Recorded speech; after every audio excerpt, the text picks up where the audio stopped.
A philosophy professor stood before his class with some items on the table in front of him. When the class began, wordlessly he picked up a very large and empty mayonnaise jar and proceeded to fill it with rocks, about 2 inches in diameter. He then asked the students if the jar was full. They agreed that it was. So the professor then picked up a box of pebbles and poured them into the jar. He shook the jar lightly. The pebbles, of course, rolled into the open areas between the rocks.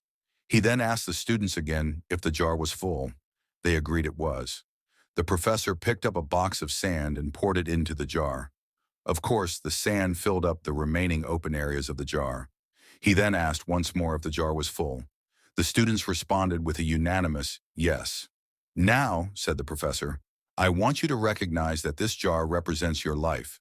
The rocks are the important things, your family, your partner, your health, your children, things that if everything else was lost and only they remained, your life would still be full. The pebbles are the other things that matter, like your job, your house, your car. The sand is everything else, the small stuff. If you put the sand into the jar first, he continued, there is no room for the pebbles or the rocks. The same goes for your life. If you spend all your time and energy on the small stuff, you will never have room for the things that are important to you. Pay attention to the things that are critical to your happiness. Play with your children. Take your partner out dancing.